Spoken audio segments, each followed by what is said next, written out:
Sobrang happy ko guys kasi alam nyo naman na lagi kong wini-wish, na lagi kong hinihiling before na makita ko yung SB19 na mag-perform sa global stage na kung saan maraming tao na makakakilala sa kanila, and this is it, mangyayari na yun.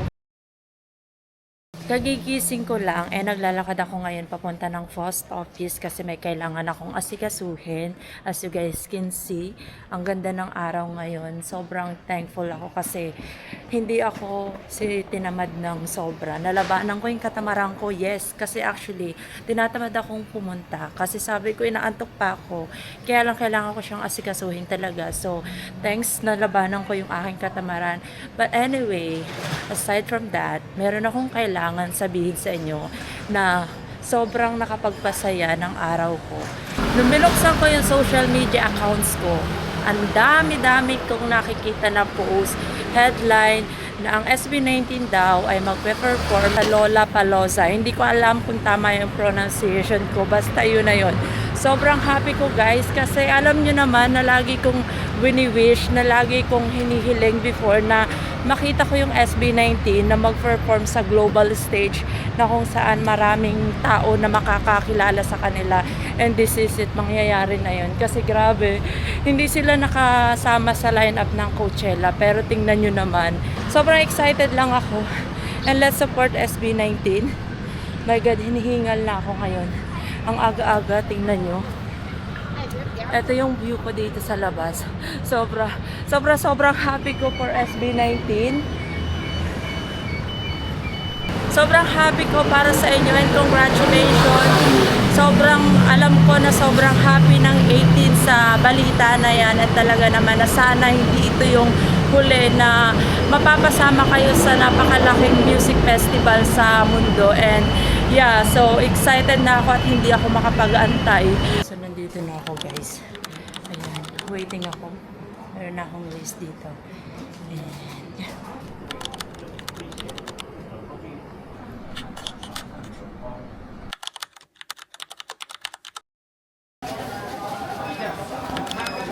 So nandito ako ngayon guys sa palengke. Grabe yung tao, sobrang dami. Ayan o. So bibili ako ngayon ng pwede kong lutuin mamaya kasi nagsakses ako sa lakad ko. Daming fruits.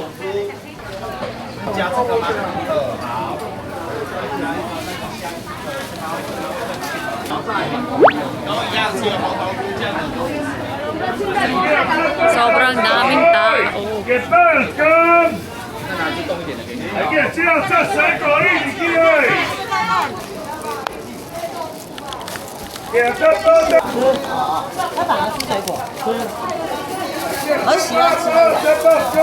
Guys, tapos na ako sa post office and nanggaling na rin ako sa market. May mga binili ako doon na ilang bagay na kailangan ko. Sobrang happy ko today kasi sobrang feeling ko napaka-productive ko. So ito pala yung post office na inanuhan ko, ayan. So dito siya located sa may Banchao. Sobrang nice nung staff na nag-assist sa akin. Tapos ang galing niyang mag-English. Tapos basta natutuwa ako sa kanya kasi ang bait niya. Tapos napaka smooth nung naging process nung inayos ko. And yeah, I'm very happy today. And worth it naman yung araw ko kahit puyat ako. 3 hours lang yung tulog ko.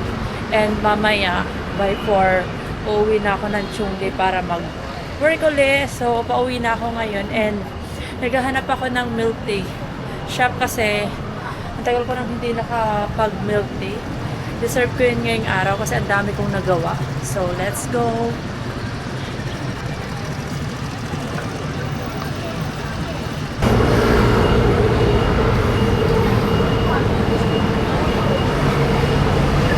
Wala akong makitang milk tea shop. Siguro ba na unahan pa?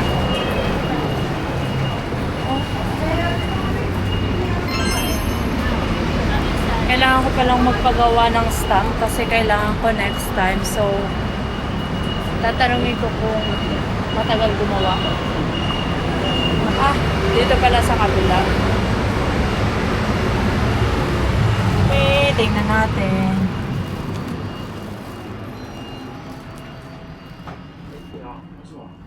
Hi. do you make the stamp like this? Yeah. Yeah. 10 minutes. 10 minutes, okay. You need the ARC? So, sinusulit ko na yung araw ko kasi alam niyo naman, very limited lang yung aking oras. Kaya, hanggat kayang gagawin ko na. So, yeah. Para mas easier daw pag pumunta ako next time, bumalik dun sa bangko, kailangan ko ng stamp. So, ayan, tapos na tayo magpa-stamp. Wala pang 10 minutes actually, guys. So, nakuha ko na siya. Ayan. Sobrang bilis lang niya. Sobrang happy ko talaga kasi ang dami-dami kong nagawa today. And ngayon, papunta na ako sa apartment. Pauwi na ako kasi nag-success na tayo sa mga tasks natin for today's. And looking for milk tea shop. Hindi pa rin ako nakakakita kasi ewan ko ba, hindi naman kasi ako pumunta dun sa pinaka-center. So, let's wait for that. Sobrang happy ko. Ay, eto na pala. Hahanap ako ng no cafe.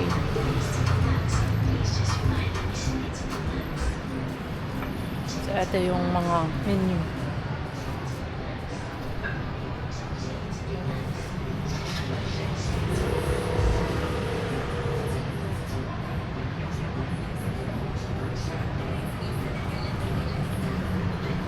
Pineapple spoon.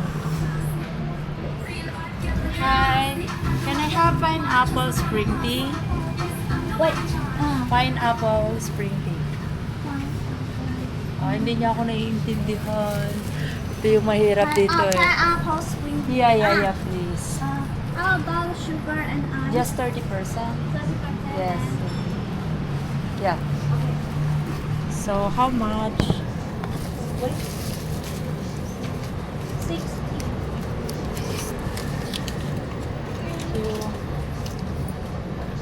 Order na tayo, antay na lang natin. Hala, dapat pala yung strawberry drinks yung trinay. Pero gusto ko kasi ng pineapple. So, wait na lang natin. Ito yung shop. So, ito na guys. Nakuha na natin. Let's go. Uwi na tayo. Buti na lang ngayong araw. Sobrang ganda ng panahon. Kasi kung hindi maganda ang panahon ngayong araw, hindi rin talaga ako lalabas. And talagang in-encourage ko yung sarili ko na labanan yung katamaran ko kasi walang mangyayari sa buhay ko. Kaya kayo, kapag may mga kailangan kayong gawin, mahalaga man yan or hindi ganong kahalaga, kapag kaya nyong gawin nyo. Labanan nyo yung katamaran nyo. Kasi kapag kayo tinamad, tapos puro excuses kayo, ang ending nun, hindi kayo matatapos. So kaya, kapag kayo may kailangan gawin, as much as possible, kung kaya mong gawin today, do it now, okay? I'm just so happy. Let's go home. Nandito na ako guys sa apartment. Kakarating ko lang. Grabe ang init sa labas.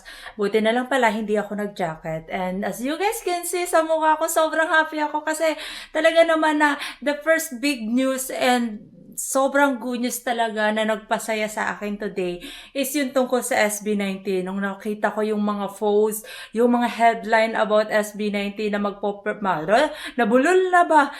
Na magpe-perform sila sa one of the biggest festival in the world. Oh my God, I'm so proud SB19.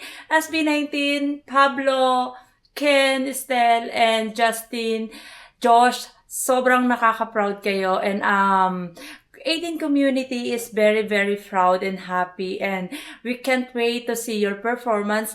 Alam namin na wala kayong sasayangin kahit na isang segundo sa performance nyo doon and talaga namang sobrang happy ko talaga. Walang mapaglagyan yung saya ko. Hindi ko alam kung normal ba to sa pagiging fan and yeah, sobrang happy ko talaga guys kung alam nyo lang. And yeah, congratulations at alam ko naman na hindi ito yung last na first and last na magiging performance ninyo sa mga global stage. Deserve niyo yung crowd na yun. Deserve yun ng SB 1918, right? So, supportahan natin sila.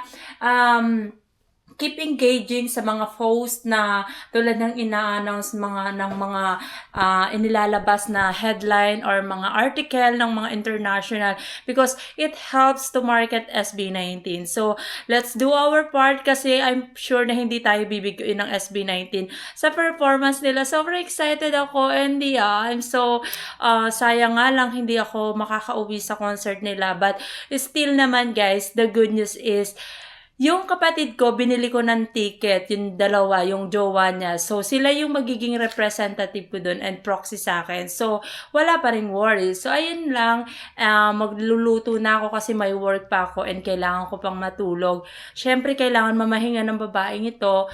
Na-share ko lang, sobrang happy ko today kasi naayos ko yung dapat kong ayusin sa bangko and then sa ang dami, and just lately, parang napaka-positive ng energy and ng vibes na natatanggap ko. So, yun lang guys. So, thank you for watching and don't forget to subscribe. See you in the next one. Bye!